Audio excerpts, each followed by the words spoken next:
Some characters are written to be admired, others to be feared, others still to be empathized with. But Kenpachi Zaraki exists to be endured, a living calamity masquerading as a man, a walking embodiment of violence so absolute that it turns every battlefield into a graveyard in waiting. He does not arrive with speeches, prophecy, or destiny attached to his name. He arrives with a smile that promises mutual destruction.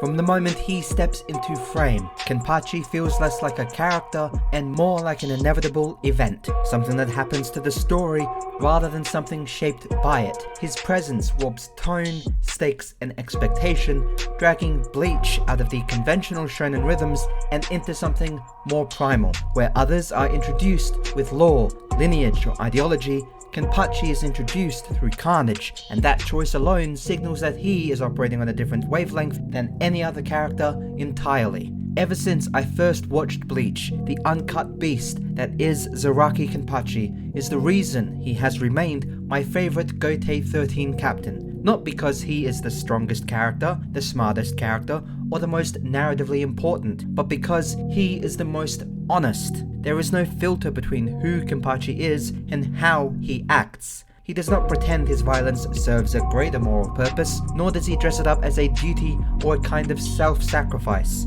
In a story dense with mythology, spiritual bureaucracy, and increasingly elaborate and endlessly interesting power systems, Kenpachi stands out precisely because he rejects complexity in favor of immediacy. While Bleach explores themes of legacy, responsibility, balance, and the weight of inherited power, Kenpachi exists almost entirely outside those very frameworks. He does not seek rank, does not crave validation, and does not fear dying. Titles mean absolutely nothing to him, but survival means everything. His worldview is brutally simple. Strength is truth, and battle is the only honest conversation two souls can have. This rather philosophical minimalism makes him feel almost ancient, like a relic from a harsher era intruding upon a more civilized world. He is not a product of Soul Society's order, he is a reminder of what existed before it. This video will argue that Kenpachi Zaraki endures as one of Bleach's most iconic and compelling figures because he represents a purity the series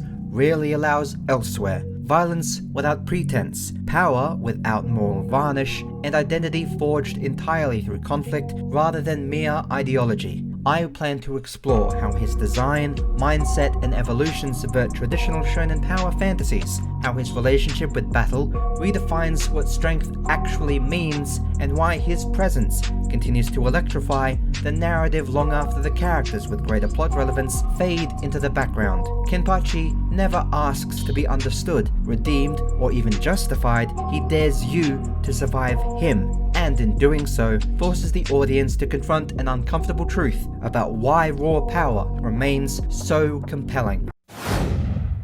The Gotei 13 is a machine, built on hierarchy, discipline, and ritualized authority. Every captain is meant to embody an ideal, composure under pressure, loyalty to the Soul Society, and mastery tempered by restraint. Kenpachi Zaraki obliterates this framework the moment he enters the narrative. He does not rise through training academies or political favor, nor does he inherit legitimacy through tradition or bloodline. He becomes captain by killing the previous one in open combat, an act so blunt and final that it exposes the uncomfortable foundation beneath Soul Society's rather polished exterior. Strip away the uniforms and ceremonies, and power still answers to violence. Kenpachi does not corrupt the system, he reveals its truth. What makes this revelation so unsettling is Kenpachi's complete lack of interest in reform or even rebellion. He does not oppose authority because he finds it unjust, he ignores it because it is meaningless to him. The rules of the 13 Gotei exist in parallel to his reality, rarely intersecting unless they obstruct his pursuit of battle. His tattered captain's haori, casual posture, and unkempt, brutal appearance are not visual shorthand for laziness or disrespect, they are a refusal to perform legitimacy. Kenpachi wears the symbols of power without internalizing their values, turning the captaincy itself into an afterthought. In doing so, he undermines the idea that rank implies virtue. Even his self-imposed handicaps, the bells in his hair, the subconscious suppression of his power, are philosophical statements. Kenpachi rejects optimization because optimization empties combat of meaning. A fight won easily is a fight wasted. Victory without risk is hollow. By choosing to limit himself here, he asserts that struggle matters more than outcome, and that authenticity in battle requires the possibility of death. This stands in direct opposition to the Soul Society's obsession with control, predictability, and managed violence. Kenpachi does not seek stability, he seeks intensity. This is why he feels so dangerous within the narrative of Bleach. Other captains calculate consequences, weigh collateral damage, and temper their strength in service of order. Kenpachi does none of that, not out of malice, but because such considerations are irrelevant to his lived and personal experience. He fights on instinct, driven by appetite rather than ideology, and that makes him feel less like a soldier and more like a force of nature. In a society desperate to impose meaning onto power, Kenpachi exists as proof that power does not need justification to exist, because his presence alone destabilizes the illusion of civilized violence. What truly separates Kenpachi from other shonen titans is not the scale of his power, but the way he understands it. In most anime, strength is aspirational, a reward for discipline, suffering, or moral clarity. Kenpachi rejects this narrative entirely. Strength to him is not something to be earned or refined, it is something that simply is. He does not train to surpass others, protect ideals, or fulfill a kind of destiny. He fights because fighting is the only state in which he feels fully present. This strips power of its inspirational framing and returns it to something raw, unsettling, and deeply honest. This worldview is reflected most clearly in his relationship with his Zanpakuto Nozarashi. While other captains pursue harmony with their blades through meditation and self-reflection, Kenpachi treats his weapon as an extension of instinct rather than spirit. For much of the series, he doesn't even know its name, not because he is incapable of learning it, but because he does not value understanding over experience. To Zaraki, survival precedes insight. When his true power finally emerges in the Thousand-Year Blood War arc, it is not framed as enlightenment or transcendent, it is framed as a guttural release, like a dam finally breaking under pressure that was never meant to be contained. Kenpachi's battles further dismantle the fantasy surrounding strength. He subconsciously limits himself to match his opponent, not out of mercy or arrogance, but out of a desperation for connection. Combat is the only language he speaks fluently. Pain is proof of existence. An opponent capable of hurting him is not an obstacle to be removed, but a moment of meaning to be savored. This reframes his brutality as something almost intimate. He does not seek domination. He seeks recognition through conflict, mutual affirmation through survival, because in this way, Kenpachi transforms strength from a hierarchy into a dialogue. His respect is earned not through ideology or allegiance or friendship, but through the willingness to fight sincerely and honestly.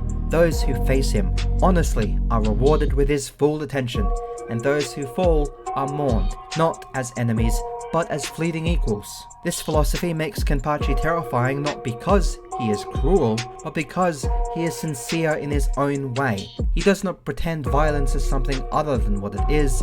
He accepts it fully, and in doing so exposes how many other characters are hiding behind an illusion.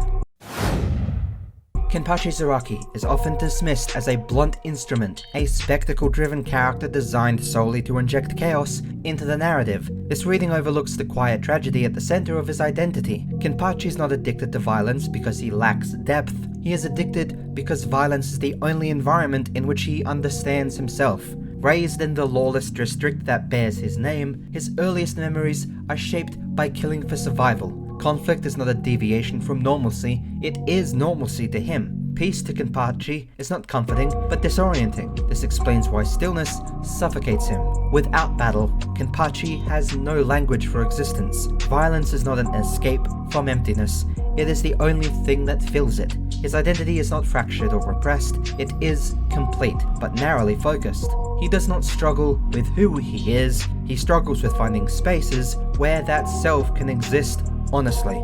This is what separates him from characters who wrestle with inner darkness. Kenpachi has no inner conflict about his nature. His conflict lies in a world that increasingly has no place for it.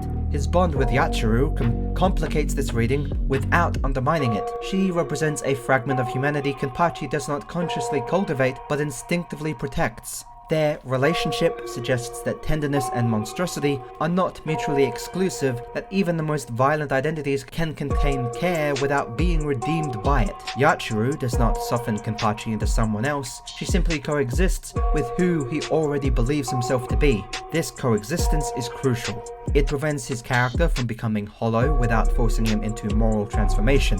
Where other characters' transformations symbolize control, mastery, or transcendence, his represents surrender to instinct, rage, and unfiltered selfhood. This is not evolution towards civility, it is evolution towards honesty. It is feral, grotesque, and overwhelming, stripping away even the thin veneer of restraint he maintained. The result is not heroic, it is devastating, and devastating in a way that feels inevitable. Kenpachi Zaraki endures because he represents something shonen storytelling rarely allows to exist without condemnation, violence as identity rather than a kind of pathology. He is not redeemed, corrected, or reframed as misunderstood goodness, he is understood on his own terms. In a narrative filled with tragic backstories and moral reckonings, Kenpachi stands apart as a character who never asks forgiveness for being exactly what he believes himself to be. His honesty is genuinely brutal, but it is also clarifying. He does not justify his power through righteousness or disguise it as duty. Strength simply exists, and he lives within it.